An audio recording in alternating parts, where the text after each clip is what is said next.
Hi friends, welcome to PVK guidance. ఎలా చదువుతున్నారండి? ఎలా ఉన్నారు? మెగా డిఎస్సికి 5,77,000 దరఖాస్తులు వచ్చినటువంటి నేపథ్యంలో మరి జిల్లాల వారీగా ఇచ్చినటువంటి డేటా అయితే మరి ఈరోజు వివిధ వార్తాపత్రికల్లో వచ్చిందండి. ఇక మెగా డిఎస్సికి 3,35,401 మంది అభ్యర్థులు దరఖాస్తు చేశారు. అయితే దరఖాస్తు గడువు అర్ధరాత్రితో ముగిసిపోయింది. అయితే మొత్తం అన్నీ కలిపి వచ్చినటువంటి అప్లికేషన్ల సంఖ్య అయితే 5,77,417 అండి. ఇందులో అత్యధికంగా ఉమ్మడి కర్నూలు జిల్లా నుంచి 39,997 మంది దరఖాస్తు చేసినట్లుగా డేటాలు చెప్తూ ఉన్నాయి. ఇక్కడ మీరు స్క్రీన్ మీద చూడొచ్చండి. జిల్లాల వారీగా ఎంతమంది అభ్యర్థులు ఉన్నారు, ఎన్ని అప్లికేషన్లు వచ్చాయన్నది చెప్తున్నారు. ఇందులో శ్రీకాకుళం చూస్తే కనుక మీరు అభ్యర్థులు 22,000 మంది ఉంటే దరఖాస్తులు 39,000 దాకా వచ్చారు. ఈ డేటాను మీరు పాస్ చేసుకుని చెక్ చేసుకోవచ్చండి. ఈ జిల్లాలకు ఎదురుగా ఉన్నటువంటి అప్లికేషన్స్ ఎంతమంది ఉన్నారు, అప్లై చేసినటువంటి వారి యొక్క సంఖ్య. తర్వాత మరొక వార్తాపత్రికలో అయితే డేటా ఎలా అందింది అంటే కనుక జిల్లాలో ఉన్నటువంటి టోటల్ అప్లికేషన్లు ఎన్నొచ్చాయి, అందులో పురుషులు ఎంతమంది, స్త్రీలు ఎంతమంది అనేటువంటిది కూడా ఉంది. మీరు మర్చిపోకూడదండి, ఇక్కడ మహిళలకు హారిజంటల్ రిజర్వేషన్ అప్లై చేస్తారు. మీరు నోటిఫికేషన్లో చాలా క్లియర్గా చూడండి. ఇక బీసీ, ఎస్సీ, ఎస్టీ మిగిలినటువంటి ఓపెన్ వీళ్ళందరికీ కూడా ఉన్నటువంటి రిజర్వేషన్ ఏంటంటే వెర్టికల్ రిజర్వేషన్ అండి. అంటే గతంలో ఉన్నటువంటి రిజర్వేషన్లే. కాబట్టి అప్లికేషన్ల యొక్క సంఖ్యను బట్టి దీన్ని బట్టి కానీ చూసి కంగారు పడాల్సిన పని లేదు. అయితే ఈ నెల 30 నుంచి హాల్ టికెట్స్ డౌన్లోడ్ అవుతుంది. 20వ తారీఖు నుంచి కూడా వీళ్ళు ఈ మాక్ టెస్ట్లు అనేటువంటివి కూడా పెడుతూ ఉన్నారు. కాబట్టి ఈ పరిస్థితులలో మీరు ఖచ్చితంగా జూన్ 6 నుంచి జూలై 6 దాకా జరగబోయేటటువంటి కంప్యూటర్ బేస్డ్ ఎగ్జామ్స్‌కి ఖచ్చితంగా మీరు ప్రిపరేషన్ కొంచెం కఠినతరం చేయాలి. ఇందులో మరొక విషయం ఏంటంటే మహిళా అభ్యర్థులు ఎక్కువగా ఉన్నారండి డిఎస్సిలో. మీరు ఏ జిల్లాలో చూసుకున్నా కానీ పురుష అభ్యర్థుల కంటే మహిళా అభ్యర్థుల సంఖ్య విపరీతంగా ఉంది. కాబట్టి ఇక్కడ మహిళలు కేటాయించినటువంటి పోస్టులు వారికి హారిజంటల్ రిజర్వేషన్‌లో సెపరేట్ చేసేసారు. కాబట్టి వారు ఓపెన్ కేటగిరీ పోస్టులకి పోటీ పడరండి. మహిళలకి ప్రత్యేకించి వారికి ఇచ్చినటువంటి 33.3% రిజర్వేషన్ ప్రకారంగా వారికి హారిజంటల్ ఇచ్చాడు.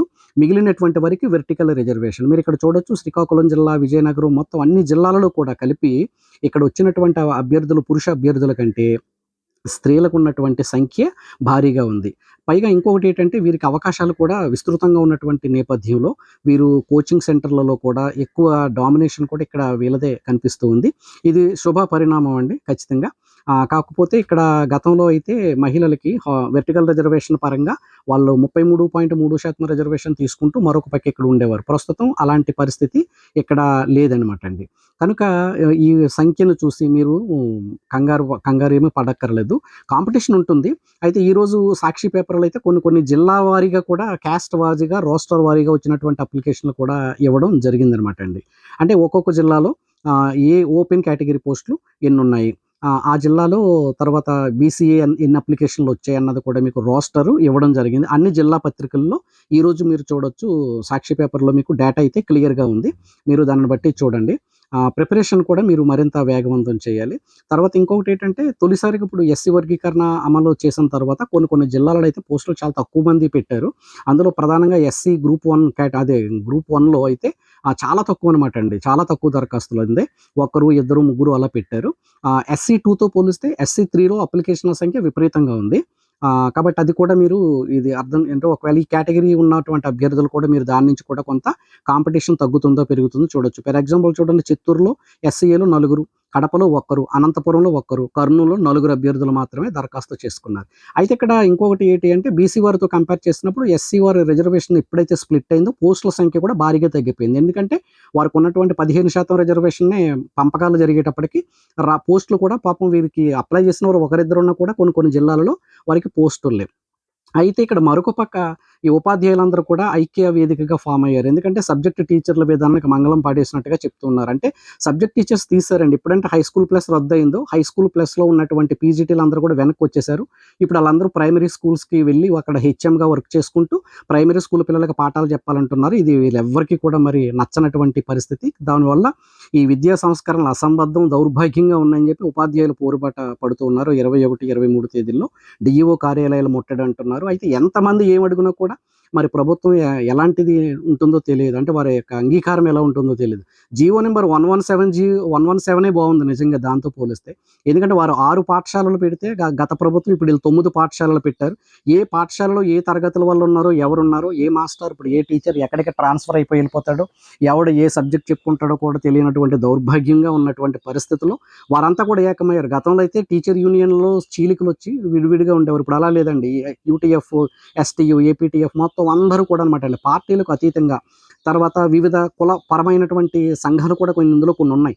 వాటికి అతీతంగా వీళ్ళందరూ కూడా ఐక్యవేదికగా ఫామ్ అయ్యారు. రేపటి రోజున మీరు ఉద్యోగం సాధించిన తర్వాత కూడా మీరు కేవలం స్కూల్ అసిస్టెంట్ కాబట్టి నేను స్కూల్ అసిస్టెంట్ పాఠం చెప్తానేమని మాత్రం అనుకోవద్దు. ఇప్పటికే డీఈఓ పూల్‌లో చాలామంది ఉన్నారు.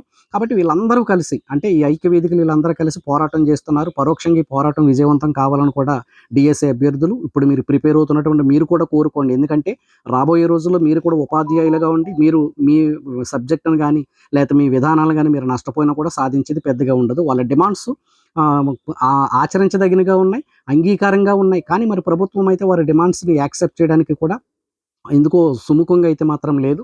డీఎస్సీ అభ్యర్థులు కూడా అలాగే అడిగారు కదండీ. 47 వయో పరిమితులు అడిగారు. 1 డిస్ట్రిక్ట్ 1 పేపర్ అడిగారు. నార్మలైజేషన్ రద్దు అడిగారు. అవకాశాలు కల్పించండి అన్నారు. ఎన్నన్నా కూడా ప్రభుత్వం ఏమందండి? ఏదైనా ఒక్కదానికన్నా అంగీకరించిందంటే అది కూడా లేదు. ఇంక ఇలాంటివి జరుగుతూనే ఉంటాయి. కాబట్టి మీరు మీ ప్రిపరేషన్‌లో అయితే ఫుల్ టైమ్ కేటాయించండి. రివిజన్ 1, రివిజన్ 2 వేయండి. అయితే మరి ఎగ్జామ్స్‌లో మొదట స్కూల్ అసిస్టెంట్స్ గాని, లాంగ్వేజెస్ వాళ్ళకి గాని జరుగుతాయంటున్నారు. తర్వాత ఎస్‌జిటి సెషన్ అంటున్నారు. కాబట్టి ప్రాక్టీస్ చేయండి. 20థ్ నుంచి పేపర్స్ మాక్ టెస్ట్‌లు ఉంటాయి. పీవీకే గైడెన్స్ ఛానల్‌ని సబ్స్క్రైబ్ చేయండి, లైక్ చేయండి, షేర్ చేయండి. సదా మీ విజయాన్ని కోరుకుంటూ I wish you all the best. Thank you.